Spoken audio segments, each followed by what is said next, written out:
talk about Barmwich. Let's talk about Barmwich. So, Yeah. Barmwich I want was to ask a a question. sort of like country bumpkin witch who like had a big piece of straw, lived in this, like most of them live in like cottages. She lived in this big barn and she practiced zoomancy, which is are you saying barn witch? Yeah. Barnwich, that whole arc where this is witch different. from the barn. This is Barmwich. It's a bit her different. sister. That's yeah, right. her sister. Yanis, ask your question. You guys were calling it the meat prison arc. That's correct. It is a meat prison. There was one meat prison. But that is the defining trait of the arc. Everything that happened before the meat prison didn't matter once we reached the meat prison. That's not true. We won't even talk about the meat prison in this episode of Chatwater. Okay. Well, I'll come back. When are we talking? I'll come back to the meat prison. Weeks. I don't even fucking remember what happened prior to the meat prison, but everything once we reached that meat prison, seared into my brain. Yes. A good searing, just like all the meat. It's just meat prison all the time. No, it's just walls made of meat. So that keeps people made of meat imprisoned. Jeez, that's. So what I know about can't all be made of Barmwich, wood like your friends, Yanis. Listen, Legendcraft makes wonderful things. What I know about Barmwich. I'm going to actually just give a little preamble first, because this is actually the very first episode where we're ever talking about an arc. That's like, we're going to talk from like front to back, an arc that we did before we started streaming, the Barmwich arc. We'll see if Sean and I let you. Right. But we're going to try. I'm going to try really hard. I'm going to try really hard. So this arc covered something like 35 sessions. So I'm not going to talk about 35 sessions in one episode of Chatwater. We're going to break them down into chunks, like part 1, part 2, and these will all be up for VOD on Twitch. I'm going to save them as highlights so they will have access whenever, and they'll be in a special place on our YouTube. So if anyone wants to like go on a big lore deep dive, you can chronologically, it'll be like video 1, video 2, watch this in order, except because Sean and Yanis would never let me release anything in chronological order, we're talking about this arc, not first. Well, that's why I feel like we should follow this even further and start at the meat prison and work back. Absolutely not. No. I love the fact that you're gonna go back and reorganize in post in order just to make it make sense. Yanis, have you met me? No, I know. Do you know who I am as a person at my core? It brings me joy. It brings me joy. This is why I have access to the Twitch and the YouTube, and I do all of that stuff. So we're going to break down each arc in like 4 to 6 sessions per Chatwater, and the Barmwich arc is mostly Yana's backstory. This is true. So it starts all the way back in session 25, which occurred on May 12th of 2019. And we didn't know her name was Yana at this point. She went by Spooking Pants. Okay, go ahead. Yeah. That's what I was going to say. What we know about Barmwich. Yeah, what do you know about Barmwich before we start? It's where Yana's from. Yes. There's something about dudes who wear shiny armor, the glitter guard. The glitter guard, yes. You're doing so well. There you guys found a mind flayer like den underneath. Yes. Okay, and that's where we met Volketh the first time. Yes. Or no, because you got him from Adonis, but you put him in his body there. Where we put him back in his bod, yep. We've talked about people's brains getting eaten. We haven't gone too much into depth about how or why. We will. But there was also something else. There was a lot of like political things in Barmwich. Yes. Yes. Somebody's been paying attention, and it was. I think that's all I remember. You did really well. You did. Yeah. That was really good. And let me fucking burst in here, because right at the start, here's what I remember from the start. I gave you the facts. Sean's going to be funny and entertaining. So no, I'm going to give you the facts. Let me give you the facts. So you got two people, Cora and Fildo. Go fuck yourself, people. We hate them. I forget. Thorngage. That's correct. Cora, yes. Fildo, and we're doing good today. A pair of gnomes, halflings, halflings who are like, guess who runs the world now? We're from Glitter Barmwich, but my fucking bard-ass husband is gonna charm the whole fucking council, and I'm gonna be queen now. So my name's Cora Thorngage. I'm the worst. I speak Cora like a little Southern belle, and Tim is so good at making me so shitty. She's such a piece of trash. Worst. So she's the worst, and she says, I'm the Queen of Wolfreen now. Now it hasn't been, coronated or whatnot, but we're like, oh fuck, we fucking hate her. And I'm pretty sure it was Neppy who was like, I think you got spelled. I think she spelled the Sean, you're doing so fucking good. I'm so proud of you right now. I fucking lived it, Em. Sean was really invested in this arc. This Mind Flayer arc, this arc was a really gelling arc for us all as a party. It was one of our kind of like the second one that happened after the Battle of Gatestone Keep. It was the kind of second arc that happened with Finnan. And we'll talk about all of the events that Yanis and Sean are talking about in chronological order in a moment. But yes, Sean, you're doing so well. I'm so proud of you. My Lord Keeper heart is shining for you. Well, we got to go to Barmwich. We got to see what she's up to, because she and her husband Fildo are bad news. Bad news bears. And so we fucking scooter our little booties over there. Yes. And I assume something happened in transit that I'm missing. All I remember is getting to the lake and meeting Corin, the fucking Orlin, the fucking gorilla gnome. Not gorilla like I'm an ape, but like gorillas like I fought in the war and I'll fucking stand up to this government. Yes. Sean, you're doing so good. Yes. Thank you. Yes. Okay, so what did I miss on the way? Okay, so actually, Sean, that's actually a perfect spot because we're going to stop just a little bit after that. So hopefully I can get through everything up to like that point at least. What else do you need to know?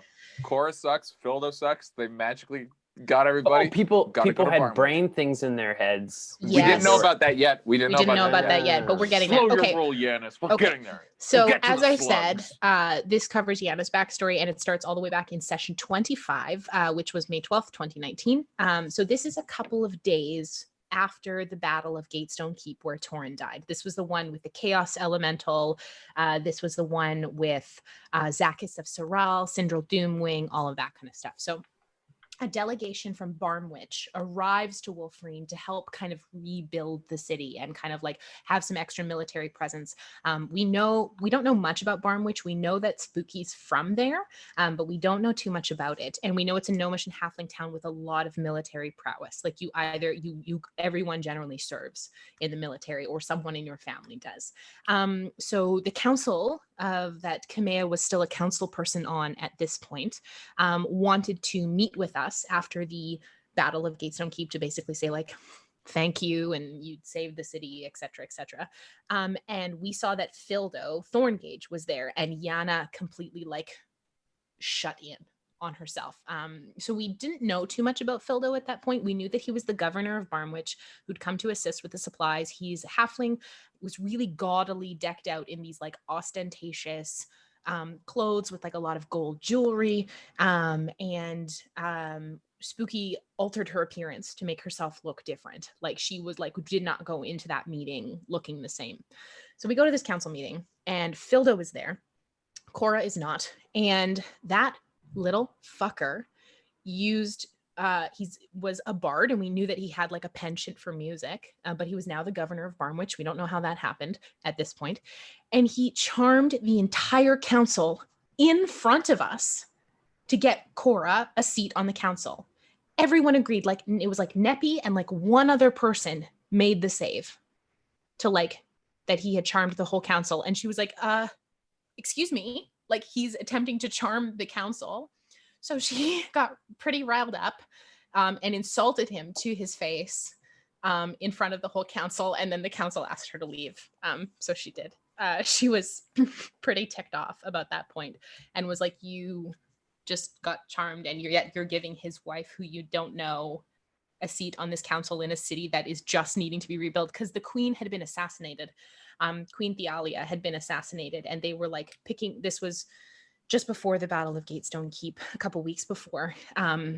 So after we left, like we were obviously pretty shaken, and Spooky was super shaken. We were like, Spooky, like what is going on? So she didn't really want to talk about it. And then she told Kokanee on why she had to leave Barmwich. Fildo was the main reason she had to leave. And she was convinced, he's like, he can't be trusted. And they're going to say that I'm accused of things and I didn't do any of those things. That's not what happened.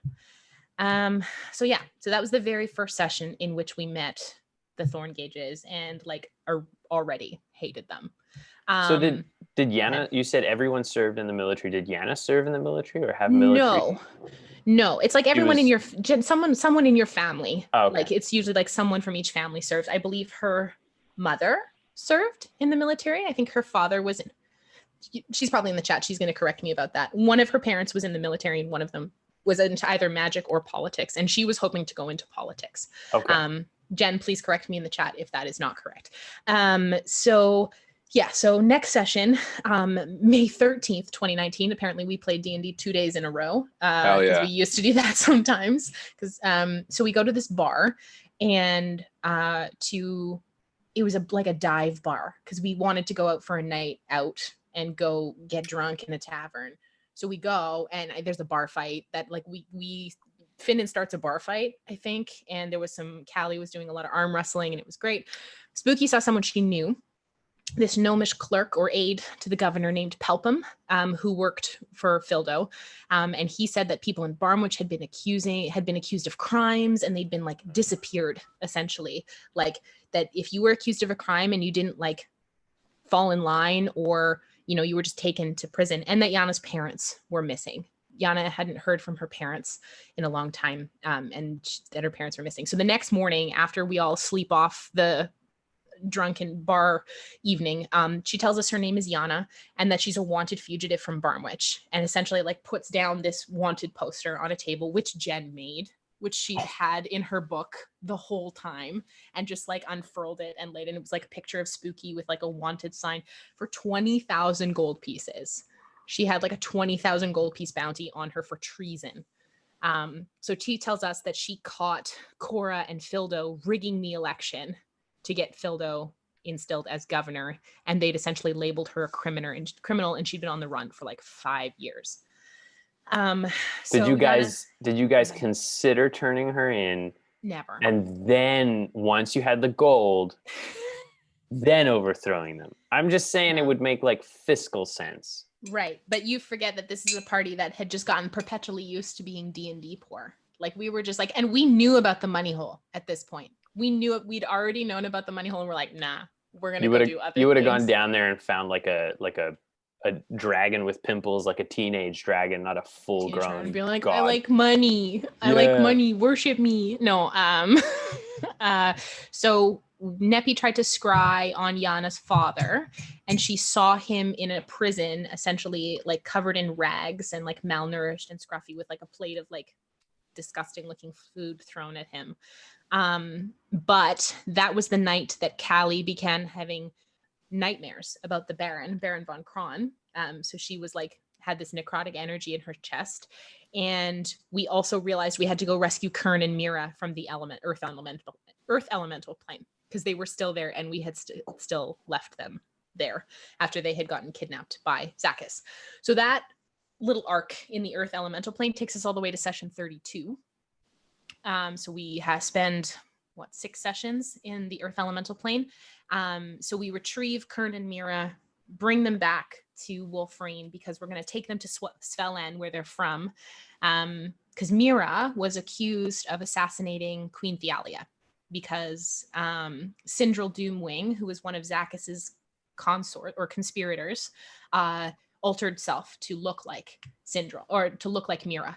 And Mira is King Evard of Svelland's daughter. So they were basically like, Princess of Svelland killed the queen, go to war, and Zakis was like, chaos unleashed, and then we stopped all of that. So Kern and Mira were still essentially wanted, not fugitives at this point, but like had they been seen in the city, that would have been very bad. Very, very bad. The town was still coming off, like Wolfreen was still coming off the edges of war.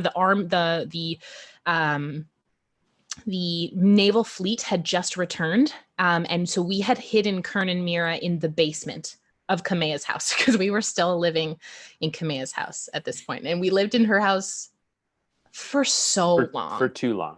for too long. We She's got a absolutely big overstayed our house. welcome. She has like 8 guest rooms. Like, she doesn't need all that. Political hierarchy question. Yes. So the Battle of Gatestone Keep Yes. was after the assassination of the Queen. That's correct. Yes. And then Kamea took over that position. No. She didn't become queen right away. No, but I mean, she did eventually take over that position. And so Barmwich, is that sort of like its own thing in subservience of Wolfrene?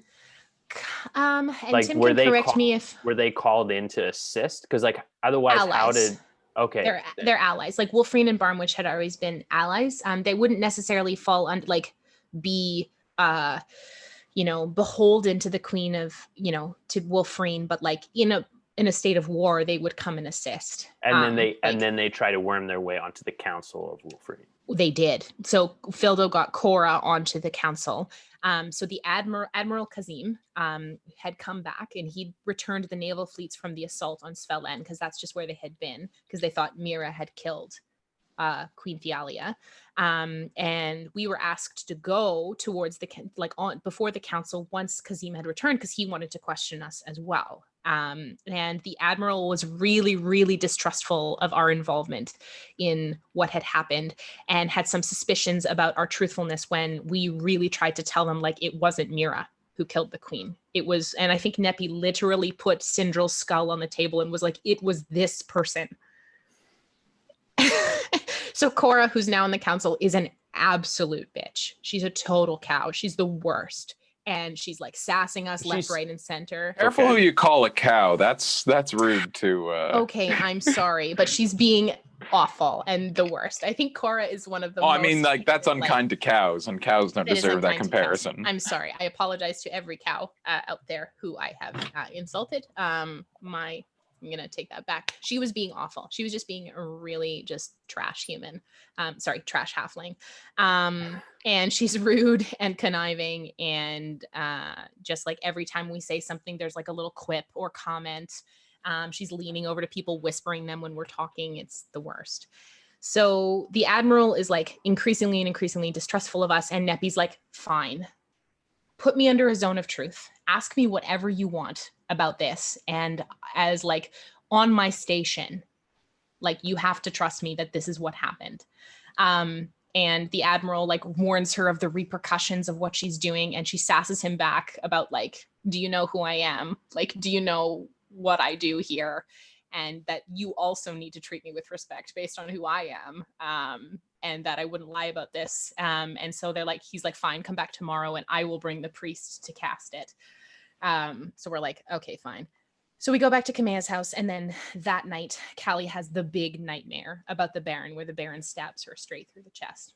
And so we're like, okay, we gotta go. Like, we gotta go deal with this, but we have to go to this meeting in the morning, and then we're going to Alderwood to seek out the Alderdon Gate, when we're like right after that. So there was a few sessions in the middle from some side questy stuff, and then the big adventures like in Amun K session where we learned about Melsev Bakal, which I've counted like in that number of sessions. But then, okay, session 35.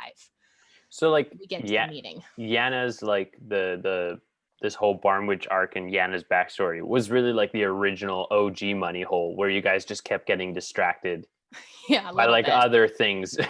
It just, where she's like, my dad's in prison, and you're like, yeah, but there's a thing we got to go deal with, and she's like, oh, okay.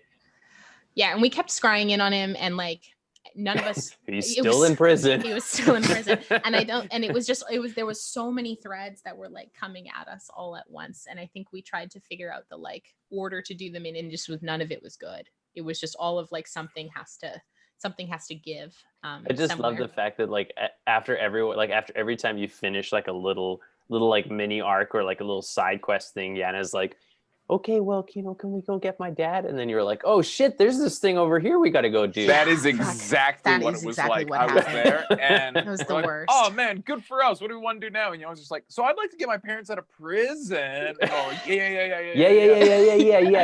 We're gonna go do this other. And then on the way, a wizard would be like, could you collect 12 beaver pelts for my ointment? And we'd be like, absolutely, we got. Listen, Yana, I know we said we got to go do this, but like, we got to go do this other thing. Like, it's not like he's gonna get out of prison. Like, he'll be there. And I think what a lot of our sense was too, that fine. like keeping eyes on Cora and Fildo in the city was like whatever you need to tell yourself. I know. It's not even me. It was a party decision. It wasn't just me. So we get to session 35 and we make plans to go get Kern and Mira out of the city and return them to Svelin. So at this point, like the group is downstairs planning about how they're going to get Kern and Mira out of stairs, and Nepes realizes like, I can't be here. They're going to ask me where Kern and Mira are, and I have to be like actually ignorant to where they are. I can't know this because they're going to know if I'm lying. So Nepes like, I'm going to go upstairs and pray. We're going to pray for like an hour. You make all of the plans that you want, enact them. Do not tell me. Come get me when you're done. So she was just like, I'm going to go have some prayer time. Bye. And then, so the group actually came, I really liked this plan as I was sitting watching it. So Kern and Mira were both polymorphed into birds and met Finnan and Letters out of town. So Finnan and Letters left the city. And Kern and Mira were like, okay, fly straight for this place. Like, this is where you're going. And they just flew as like tiny little like sparrows, I think it was, and then landed with Finnan and stayed and like then vamped back.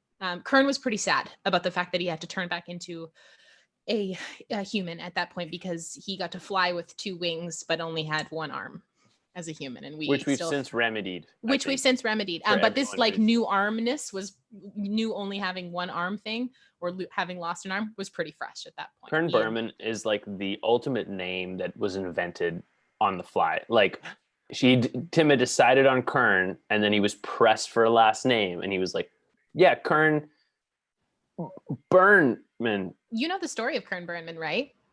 Like, we didn't meet Kern first. We met his brother. His twin brother, Dern Burnman. Yeah. And Dern was tragically killed. And we had to go to Svelin and then told the king that Dern was killed. And then we watched Kern get very upset. And we were like, why does this man look identical? And realized it was Kern. And so thus our friendship with Kern began. It was a beautiful thing. So the rest of the crew like goes to this council meeting. We get Kern and Mira out of the city, and then Kokanee casts like enhance ability on Nepes' charisma, and then through some like small talk and like chatting with the admiral, Nepi figures out that the reason that the admiral is so intent on knowing what happened to the queen is because he was in love with her. So she's like, I understand, like I get it, what it's like to lose someone you love, like, and she also realizes that he's also from Katona, so which is where the Amonkhet Peninsula is. So they like make some connection about like, you know, I understand what it's like to lose a loved one. We're both from the same place. Let's have some equal respect here. And there's a princess of Palor there, Sharal Starsong, who Nepi like sits in this chair and they cast Zone of Truth on her.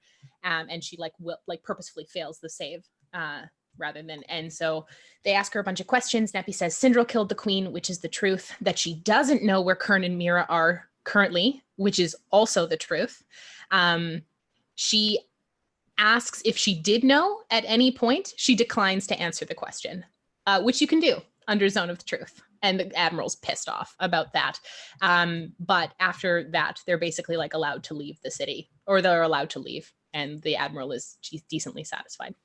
So we make plans to leave the city. And then we go to the Feywild for a while and deal with all of that stuff in the Feywild, which takes us all the way. Right? That's its own arc episode, yes. Yeah, and that gets us all the way to session 44. So we spend some time in the Feywild. Whole time Yana's dad is just in prison. And we're just living our best lives. Like getting lost in the woods, fighting ghosts. Fighting a bone devil, killing a devil.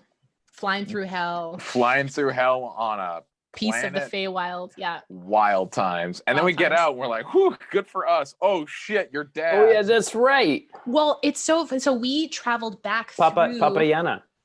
Papa Wildcloak. We traveled back through because we had entered the Feywild through this thing called the Alderdon Gate.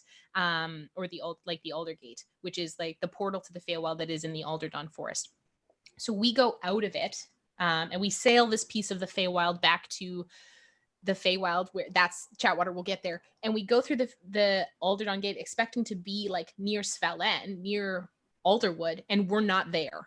We're on the other side of the continent. And Yana takes a look around And we actually realized we'd been gone for 3 weeks rather than 2 days, which we thought that we'd been gone for, because the Feywild is all about like timey-wimey shit. So we'd been gone for 3 weeks. We check in with Kamea and she tells us that Cora has been elected to be queen.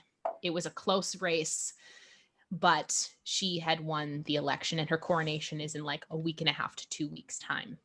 And we were pissed. We were so fucking pissed. We were mad. We were really Yana mad. was She's like, okay, well, I guess not my dad this time. But and no, we're like, no, we're going to Barmwich. We're dealing with this. And yeah, no, we were like, this has to stop. The stuff with the thorn gauges has to stop like right now. So we're taking a look around this forest, and Yana actually realizes that we're about a week out of Barmwich. So the Alderdon Gate had transported us like a week outside of Barmwich. And we're near where she originally found her spooky pants, which was weird.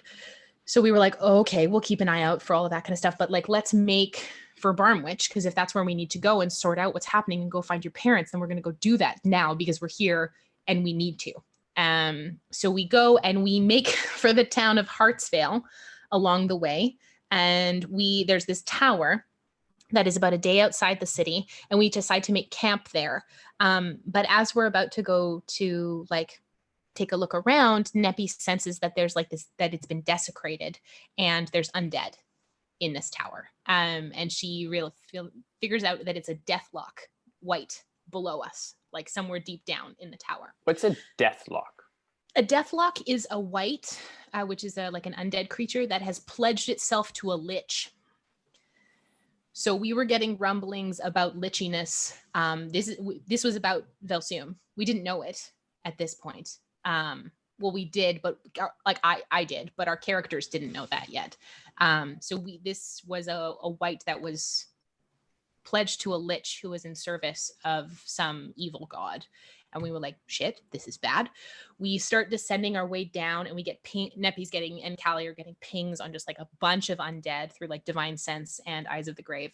And we fight our way down to the bottom chamber through 4 deathlocks and an Alep, which are both undead creatures. And we make our way down to this like bottom chamber where we see a bunch of cultists kind of centered around this altar. They're not moving. They almost look like statues. And then I think it was either Callie or Neppy failed a stealth check, obviously, because both of us are so loud at that point. And Spooky just sends off a fireball and blows them to smithereens. They're just like destroyed. The fireball encompasses the entire temple. All the iconography is gone. Like anything that was paper is completely burned up in the room. So we go inside after the fireball stops, and we figure out that it's like some sort of temple to the Chained Oblivion, Tharizdun at that point. And there's this like, the spiral patterning starts on the walls, and then the spiral patterning, there's an altar in the center, and it just like starts spinning around the floor. The floor doesn't start spinning, but the spiral like goes around and around on the floor. And Callie had been injured while we were fighting the Alep, I think, and she was bleeding.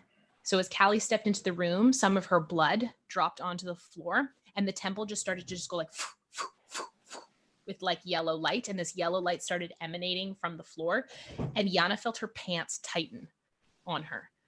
And it was uncomfortable and painful, and we all had to make wisdom saves. And this light started radiating out of her spooky pants, and we all took damage, and that life essence was seeped into the pants, and they almost they got more powerful, and they got yellow pinstripes on them, which is an important designation to their power, because pinstripes truly became the power suit that Yana was wearing. Finnan essentially at that point threw her over his shoulder and ran out of the temple, was like, we have to get you out of here, go. And they tried to get the pants off of her. The entire party was attempting to figure out how to take off Yana's pants, and she couldn't take them off. They were like fused to her skin until they removed them with a cast remove curse on her, which allowed her to take them off, but she couldn't unattune to them. Like she was stuck attuned to them. So at that point, Neppy took 24 hours to hallow the grounds of this desecrated temple, and was basically like, because we had come up to this temple and there was like no sound, there was no animals, there was nothing for a while around. But then after the hallow spell, came in. She, like, the animals started coming back, and Clack and Kokanee and Neppy collapsed the floor to prevent the drain from ever happening. And Neppy used the Hallow spell to instill everlasting rest, which means undead could never be brought back in that location. So yeah. the lich that the Deathlock was in service to, was that Velsum in the end? Yes. Okay. Yeah, because so Yana had originally come to that tower and she originally found her pants. Yeah, she found her pants there, and it was a seal. They were a phylactery. A phylactery, not a seal. Phylactery. Not a seal. Yeah, phylactery. So that's what. And then the group over 24 hours basically hung out. While Neppy was like, "I gotta go do a thing downstairs. I'm gonna do a lot of chanting for 24 hours." Letters practiced his undercommon with Volcath. That's right, you did. You did. Oh my gosh. Yeah, that's when you started, and it was like there was a lot of like doot-doots for the first little bit, trying to figure out. Music is the universal language. Is what we really took away from the Volcath arc. That we're still in. Rysel loves music. He's a music lover. I don't think he does. He's a bard. No more bards. I don't want to fight any more bards. Bards. Our party is not built to deal with bards. Like, we have people who can counterspell, but we're just like not built to deal. Half of our party is not rated into like intelligence saves, and we're just not built to deal with bards. So Yana started telling the group a bit more about her life growing up, that her dad wished her to go into like magic, and her mom wanted her to go into the military. Jen, if this is wrong, this is what was in my notes. I apologize. Please correct it in the chat.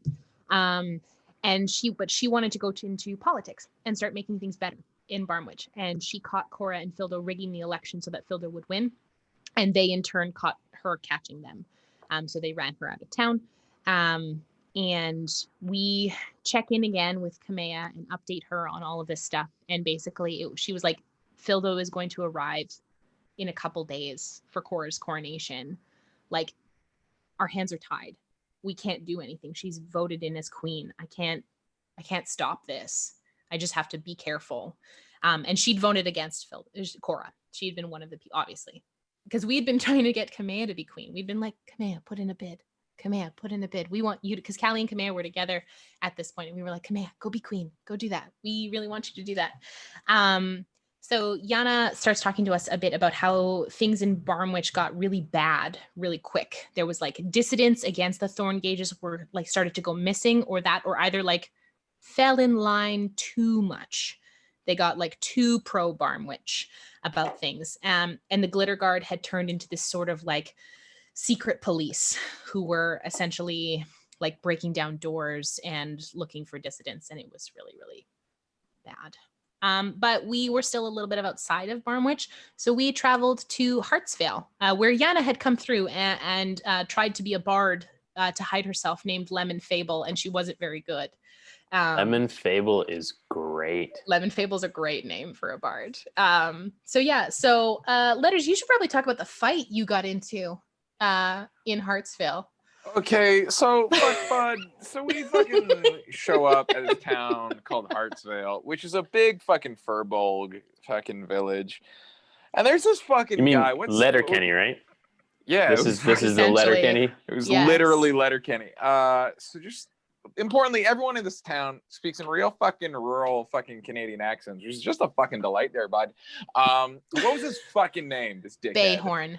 So Bayhorn is just this fucking good old boy who like greets us, and he just makes a comment. Do you have it written down what he said? I can't even. What must have been the most fucking inane, like Sean? Just while she minor looks, thing. I have a question for you. Have you ever met people who actually speak like that? I spent a little bit of time in Red Deer, Alberta. Yeah, it is the most surreal experience. It's like because even the people who mimic it, like, and you're like, oh, he's sending it up. They're not. Like, it's more like you can't. It's like a caricature of the caricature. And the fucked up thing is that these are people who will kick your ass at the drop of a hat. But you cannot take them seriously because of the way they talk. And it's also really difficult to talk to them without starting to do it. Do that, yes. It's yeah. I think a lot of people, think a Canadian accent is more of like a boot. And oh, hey stuff there, like, how you going there, bud? No, yeah, it's like, nah, fuck, bud. No, Nah, fuck, bud, going out for a dart. Like, if you want to take a rip, like, fuck, bud, take a if you want a pill. really great YouTube video about it, it's called Out for a Rip. Out for a Rip is great. Basically the second Canadian anthem. It is. Yeah. Fuck, bud, Thank I'll you. come to your house, I'll slam all your fucking cupboards. There was in northern Saskatchewan, they all used to say totally deadly. Everything was always, oh, that's totally deadly. And it's Fuck. My favorite bit of Canadiana is out in fucking Newfoundland. Instead of saying like, oh yeah, we're gonna have like a fucking house party, they just said, fuck, bud, we'll go for a jig in a shed. Jig in a shed? Jig in a shed. Love that so much. That's amazing. So this really just colors the culture of Hartsvale. Of Hartsvale. And yeah, what was this? Bayhorn? Bayhorn. I don't have the comment that instilled it because I think Neppy was being like, really? Are we really doing this now? It was a nothing thing. Well, I think he just commented. It was some comment about your horns, but that you weren't a Firbolg. I think it was some insinuation that Firbolgs were better than Minotaur. Or that he'd never seen someone like you. Or probably rightfully so, that I was smaller than him. Because this guy was a big old barbarian. Huge. But I was like, letters came from this kind of stock. So it very quickly just became fucking tarps off. And like, just a good old dust up. Tarps off, boys. So the shirts, that's what we call shirts. It's a tarp. In the Great White North, that's a tarp. They come off, and Letters, who is a wizard, just starts punching this. There was no magic. You didn't use magic. It was just a good old dust up. Well, I threw a little bit of a fire shield on myself. I mean, as one does. He was kicking my ass because he was a barbarian with Tavern Brawler. So I was throwing brave one of punch you, a Sean. turn, and he was throwing 2 or 3, rolling D4s plus strength. Look, he was winning for surezies. Yeah, and like he did win. I did get knocked out. He did clean my clock pretty thoroughly. Absolutely, and Neppy brought you back up. Just from the side, being like, "Oh my god, what is?" I think that's one of maybe 2 times Letters has dipped below 0. Yes, the other time was when you almost died in the mansion at the hands of Elsum. That was like the other time that you've been unconscious. So like, and like the whole town came out for this fight. Bayhorn just walked into town and was just like, we're doing it. And then all of a sudden, like the entire town came up, everyone's drinking, there's betting happening. Yeah, Bayhorn and I we're all became just good like, friends after that. What? Well, no, yeah, he like, once he was back, you were back up, like he brought you up and just gave you a glass of what was equivalently moonshine. Yeah. And then just, we all got ripped. then he gave me that potion of barbarian rage that me and Torna. Me and Torna broke into that. In the boat. God. Well, we'll get there. Chatwater, we'll get there about Letters' potion of barbarian rage. So in the middle of this like circle of fight is a turtle named Verdi, who was played by Tim's mom. And she was like, she had attempted to stop the fight by casting Hold Person on Bayhorn, which he had gotten free from. And Verdi had traveled as she was going through her travels, and she recognized Neppy and was just like, I have actually a message for you. And I was like, okay, from Chi, who said that she was recovering and that Verdi was a druid and they had crossed paths and stuff like that. So, oh no, it wasn't Neppy that brought you up. It was Vern, Bayhorn's brother, healed you and brought you back. And then they gave you a drink. Finnan got really drunk, vomited twice. That's about right. Callie kept her liquor a little bit longer and then checked her cookies after that. And I cast Lesser Restoration on both of them and they got mad at me. I love that you keep track of who pukes after how much drank. Absolutely. That's the kind of notes I keep. That's the real stats that the fans want to know. Yeah. Not any inciting comments or anything, but it's like who puked who puked first. Who puked? Yeah. And so it was Verdi who was like, yo, get on my boat. We're going upriver. Yeah, because we were just basically like, we need to get to Barmwich, but we can't just show up at the edge of the city. Verdi was like, I'll take you. And we were like, really? And she's like, yeah, great. Come to my boat. So she had said that trade from Barmwich had been drying up, but there was an underground river system that turtles had often used to travel. It was like a secret turtle tunnel network. And she was like, I'll take you. It's very dangerous. I only have one boat. And we were like, we have a portable boat. Neppy just like takes a boat out of the bag and just unfolds this like giant boat. We still got that boat? Absolutely we do. Okay, cool. Absolutely we do. I wouldn't leave without my boat. No, that's my boat. What is your boat called? We don't have a name for it yet. We have yet to christen it. We've You yet have to to christen name it. your boat. It's like a foldable canoe. Like, you don't name a canoe. No, it's bigger than that. It's like, Look, you can Em, I was fold trying it. to help you out here. no, I feel If bad it's bigger now. than a canoe, you gotta christen it.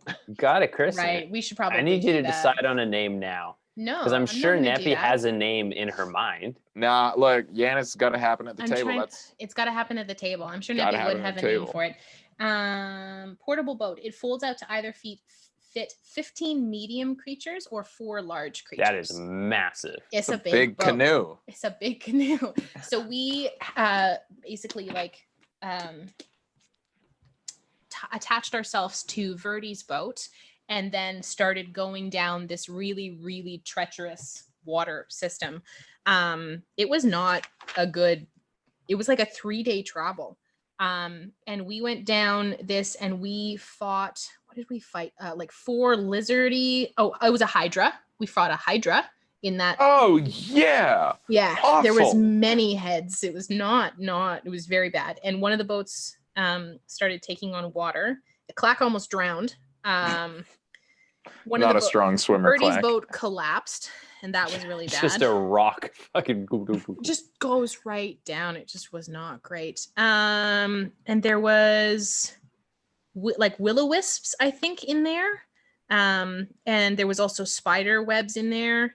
It was a great, like, we need to make a session out of Tim's mom being here. Tim is very good at those. We're like, we need to give Verdi something. Yeah, Verdi, we need like a session where it makes sense for her to leave you, but there's also enough to fill a session. Yes. But we it was did wonderful. end up making it through the tunnel. Yes, there were also And ropers in that tunnel. It was very bad. We killed them all. But we did end up making it through the tunnel to the outskirts of Barmwich. We made friends with Hartsvale. We go through the secret tunnel Yes. over to Barmwich, and Clack asked Yana out on a date. That was an important thing that happened. He actually asked her twice because he realized she didn't get it the first time. And I don't think she got it the second time from what my notes say, that she just kind of flew over her head. And so we decided to bed down for the night, like in the woods outside of Barmwich. And this is, not that anyone cares, I'm the only one who does, the 15th of Bumurin, 2375. So bum urine. Bumurin. Bum urine. Yeah, we're saying the same thing. Yeah, Bum urine. Fine. yeah. Get Bum out of here, urine. boys. No, what are you saying? And that's different than what I'm saying. Bumurin. Okay, do it piece by Ba- piece. Murin. First one. Mir on. Bumurin. Bumurin. It's the name of the month. It's Bahamut's month. Run. Bumurin. So I when hate- you run it hold all on. I together, hate both of you. You say it. You say it, then I'm gonna say it, and then Sean's gonna tell us. If it No, sounds I'm the done same. saying it because you both are just making fun of it. Wait, No. wait, Cody. my Cody. We never call on. We never never call on make Cody. a call. Cody, I'm gonna what put does it. this word Cody, sound like? Hold on. I'm gonna summon Cody. Cody, are you with us? Always. Oh Jesus, he is always there. Sean, please ask your question. Cody, have you been listening to what's been transpiring here? Yes. Could you repeat the word that M has been saying? Bachmarin. I don't think that was right by anyone's standards. Cody, the correct answer was bum urine. Thank you for playing Chatwater. Tune in next week. Both of you. Don't make fun of my calendar. But we all love Fuck Cody. Both of you. We love you, Look, Cody. We love you. Cody. Love Look, you, Cody. we have a planet called Uranus. Like, here's the thing. Yeah. Like, this is just a part Shit's of reality. got funny This names. is just the part of Like, reality. Yes. school children definitely get a laugh when bum urine rolls around, and they're like, hee hee hee For hee hee. sure. And then they just get used to it. Everyone, like, fucking in England, they eat spotted dick. Like, we had a video game system called the delicious. Wii, Hey, which is it means pee. In England, they still call it a fanny pack, and it's a very different thing over there. Yes. There's a place you go in London called Cock Foster's. Like, that's a real place, and they never felt the need to change it. I think being called bum urine only adds more credibility to the world. Okay, well, when Bahamut comes and smites letters with his bum urine, with his bum urine, with all that fluid coming out of his butt. I'm moving on. Listen, what should we call the month of Bahamut? Like, what screams? Tim, Bahamut? I'm so sorry. What? Tim, I'm so sorry. What about his bum urine? Should we just call it bum urine? I mean, the Platinum Dragon is known for two things: law and justice, and that weird fluid that comes out of his ass. Is he shitting? No, I'm pretty sure it's bum urine. Do we need to take our god to see somebody? I'm pretty sure it shouldn't be that liquidy. You know, I thought we'd reached the pinnacle with Minotaur udders. Oh, hello, Wolverine. I thought we'd reached the pinnacle. How can I help you? Hey, listen, my dragon is leaking. Oh, he's peeing? No. It's coming out of his butt. I think it's bum urine. To the viewers of Chatwater, all over the house. I know this is what you came here for, but I have to apologize anyway. I'm so sorry. You think that's why the other gods don't like Bahamut? Like, because I know there's some tension between, like, Nepenthe and Bahamut don't get on. I know that for a fact. If you guys ever meet Bahamut, I'm pretty sure Paylor and Nephthys, they don't like. Paylor and Nephthys don't get on. Yeah. I think people don't like Bahamut because you can't bring him anywhere nice. Because, like, you'd be like, oh, Bahamut, take a seat. And then you'd be like to your actor, there's an actual term for that. It's called incontinence. So that's, like, very rude of both of you. Yeah, but this is deific. Right. Okay. Moving forward. Moving on. Gosh.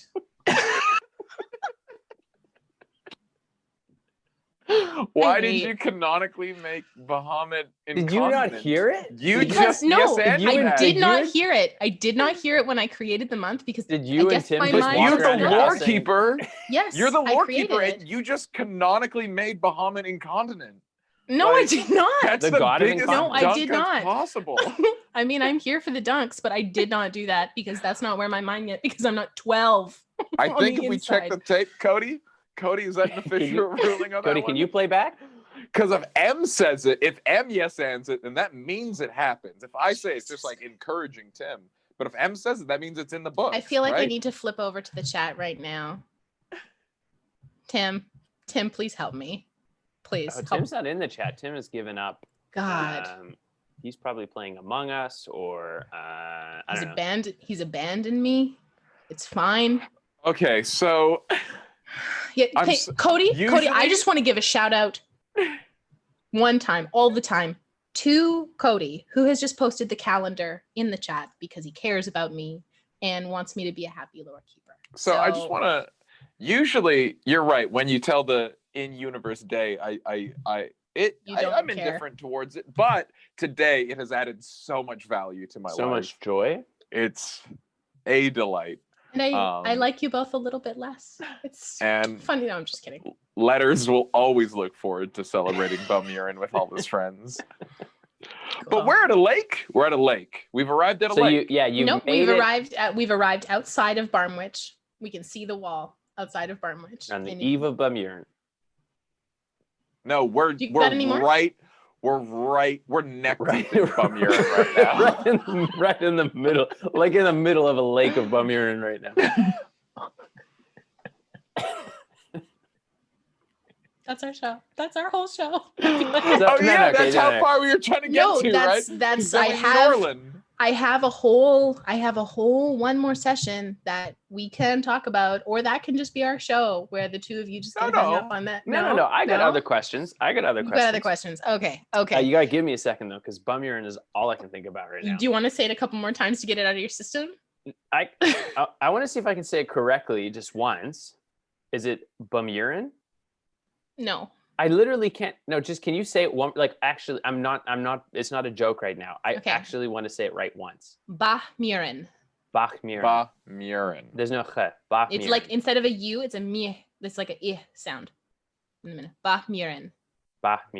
Miren. Yes. Okay. So like Ba Miren. Okay. Just once. I just wanted to get it right once, and now it will forever be Bummurin. No. We can call it Bummurin, and just never forget that the next month is Dinkstool. The next month is Neppy's Goddess's Holy Month, so you keep your keep your stuff. And what is it called? Dinkstool. I don't even want to tell you now. Dinkstool. Fuck both of you. I hate both of you. I'm out here being a good lore keeper, creating a calendar system from scratch. It's fantastic, and we love it. And we love it. A lunar calendar, holidays, and this is the thanks that I get. It's fine. I'll just go cry in a corner. It's fine. And the I don't want the viewers to get confused. You didn't create that calendar for everyone else. You did create it for yourself. Absolutely. It brings you so much joy. Unfathomable joy. Yes. Yeah. So don't pretend it was for us. That calendar would have existed. It's also for Tim. Regardless. Mostly for me, but also a little bit for Tim.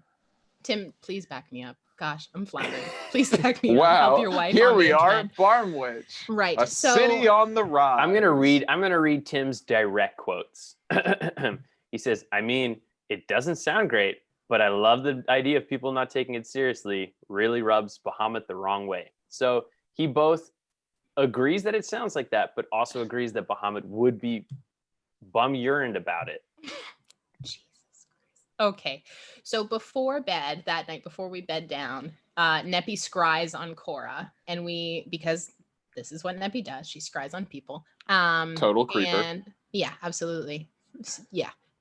So she essentially sees Cora trying, like, zipping up her coronation dress, and she's like in this coronation, like she's standing before a mirror, and she says, like, this is it, this is the moment we've all been waiting for. We knew this day would come. Which feels ominous, and like the plural we, and there's nobody else in the room that Neppy can see, and it doesn't seem like Cora's really talking to anybody. Cody's saying something about they're tired. He was just saying support your local lore keeper. They are tired. Oh yeah, support your local people. They are tired. Yes, thank you, Cody. Thank you so much. And Neppy tries to scry on Fildo, and it fails. So we try and find Yana's mom through sending and by scrying, and both of them don't work. And we try and discuss how to get in the city. We know that there's a couple potential allies in the city. There's Pelpham, who's Yana's friend, who we had seen in Wolfreen and knew was heading back to Barmwich. There's Annalyn Stonebrook, who is a clerk of the governor, Fildo. Fulric Stillpeak, who was a tavern owner. Riola and Egan Cold Cloud, who were family friends of Yana's parents, and then Garmo Wildcloak, who was Yana's uncle. So Neppy, because she's only met Pelpham, cast sending to Pelpham, and he's essentially in the Brightkeep village. He's in the city, and he doesn't say much, but it feels like something is looking in on the scry. Neppy feels like she's being watched, essentially, while she's scrying on him. And we learn that Spooky's mother is in the Brightkeep. She's being kept in the Brightkeep somewhere. So the night goes by pretty quietly, and we managed to cast sending to Yana's mom, Rosie, in the morning, but she doesn't speak to us. She makes kind of like noises and in response, and that's about it. She seems to recognize Yana's name, but can't communicate. And that feels like the scry is being watched again. And then Letters taught us the Blackwater Cipher. That was when you created the Blackwater Cipher so that we could communicate in code. What is that cipher? What's the cipher that you created, obviously?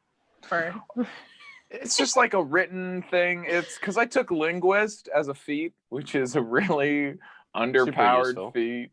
But one of the things you can do is you can just come up with like your own little language, and because Letters is good with letters, he was like, hey, if we're being watched, we can always just write in this. And much like the way he has learned the ability for us to all have a telekinetic connection, we all just forget that we can do that. Yeah. And we just talk like idiots out loud all the time. Absolutely. But there is just like a... Is there an actual one that you created, or... Oh, like a literal alphabet, like fucking imitation game shit? No, absolutely not. I'm not as smart as Letters. I can't just come up with pretend words. You could have just made a Pig Latin or something. Nah, it would all be dick jokes. Like, Now, actually, Letters doesn't make a lot of dick jokes. That's one thing I feel very good about Letters. Sean makes more dick jokes than Letters, and that I like. We save all the jokes for Chatwater. That's where they. What's your favorite part about Letters? Is that he doesn't make as much dick jokes as I do. Yeah, it really helps me grow as a character and a human being. So we create Letters creates the Blackwater Cipher, and we decide to sneak our way in. To Barmwich. We're going to try and see if we can make our way around, like there's a lake that kind of bridges on one side. So we try and make our way around, and we come across this small homestead that's on the edge of the lake. It seems pretty like off the grid and hidden in the woods. And as we approach up, Neppy, Letters, and Yana get scooped up by a net. And so we're like dangling in a net, like 15 feet off the ground. And we hear this voice in the trees asking who we are. And it's this halfling man named Horland Sandbuck. And he essentially has a longbow on us. And is essentially like, I'm going to kill you if you don't tell us who you are.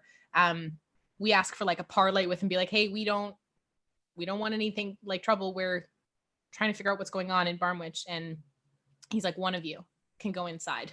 And then we were like looking around, and they were like, Neppy, go inside. And I was like, okay. So I go inside. We figure out he also hates the thorn gauges. He used to be a glitter guard, but and like pretty high ranking, and his armor is up on the wall. And he tells us that he thinks that there's a secret prison below the Bright Keep, which is the name of the governor's house. And the feeling of being watched gets stronger the closer you get to the keep. He also asks us to keep a lookout for his son, Coraman, who is an up-and-comer in the military, and he's really worried about him, and he wants us to send Coraman home if we find him. And Neppy's like, this is Brain Slug Boy. Yes, one of, yes. And this secret prison may or may not house meat. Maybe. So Horland agrees to smuggle us into the city through his friend named Talk, who is a fisherman. So we essentially hide in this boat filled with fish. Talk greases the guards that block the waterway into Barmwich, and then we've disguised ourselves. This is when Letters turned somebody, or is it Yana? I think Neppy was turned into a cat. So this is the session in which I got turned into a cat. Letters was disguised as a Firbolg, and Yana, Kokanee, Callie, and Finnan were in disguises.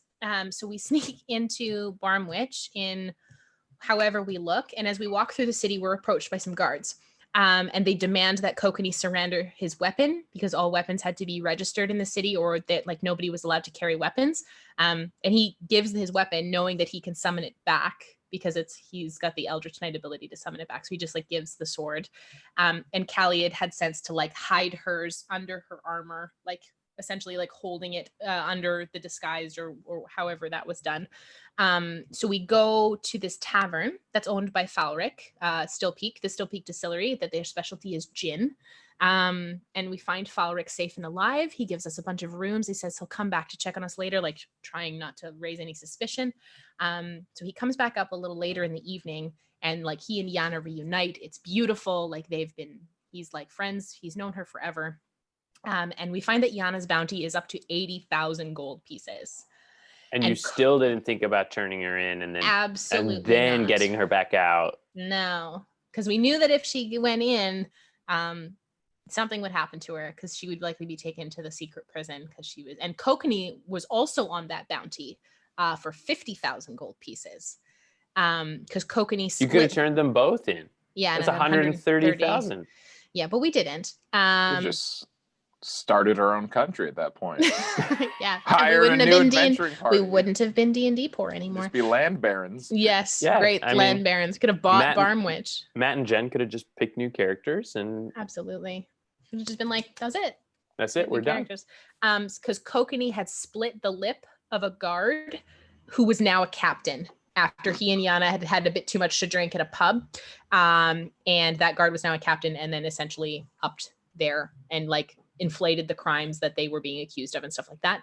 Falric's really overjoyed to see Yana. He tells us that things are really different here. People don't go out much. They live in, it's kind of like a really Big Brother-esque fear. There's a lot of fear in the city, and that people have been being disappeared and gone missing. He's really particularly worried about Spooky's uncle, Garmo, who he's lost an eye. He's been showing signs of like that he's quite mentally unwell. Something had happened to his intellect and brain and thoughts and stuff like that. And he was living on the streets in the gold slums, which are the kind of like the poorer district in Barmwich. And that he tells us that the captains have some sort of fealty ritual, so that they swear their fealty to Barmwich and Fildo, and something changes. And it changes their demeanor because he sees the captains come in here all the time and they're very different. Like they'll go from one day to the next and they're very different, but they don't know what it is. And then because Falric's business is failing, we buy a bunch of alcohol to help keep his distillery afloat, and agree to have it sent to our house in Wolfreen. And that was the end of episode 46 and all of the information I have prepped for today. To this day, you can still order Falric gin at the Blackwater Bar and Grill because we've got a deal worked out with them. We have yes. Oh, that's right. Yeah, you guys ordered a bunch like to have it shipped in from Barmwich. Yeah. No, it's just So that's good. one of our like our house gin. That's what we serve here. Love that. So you said Kokanee gave up his sword when you guys went in. Yes. Was this pre-guns? Kokanee had a gun at that point, but I think we had hidden it in the bag of holding. And we'd hidden Callie's sword. That's what it was. We'd hidden Callie's sword and Kokanee's gun in the bag of holding, but he'd kept his sword on his hip. And then he just gave it away and was like, oh, yeah, that's fine, knowing that he could just summon it back at any time because of his Eldritch Knight abilities. Could he do that with his gun? Could you be like a Eldritch Knight with a gun? Yes. Yes. Yeah, why Cool. not? I don't know Sounds if he can, cool. but he has a sword that he does that with currently. The sword that he was using at that point, he broke in the Tomb of the Raven Queen willingly and abandoned it there. But and now he Absolute has legend. it was a great move, and then now has the lightning sword that he uses now. But yeah, and that's where we left off at the end of episode 46, which was on September 21st. So it's wild too, because like we weren't playing weekly at this point. We were playing every couple weeks, I think.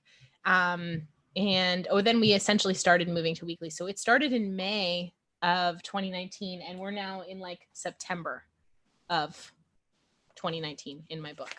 So that's how far back. Damn. And yeah. So that's what I've got for you folks this episode. Part 1 of the Mind Flayer arc, where we didn't So it's even know it was almost- Mind Flayers at this point.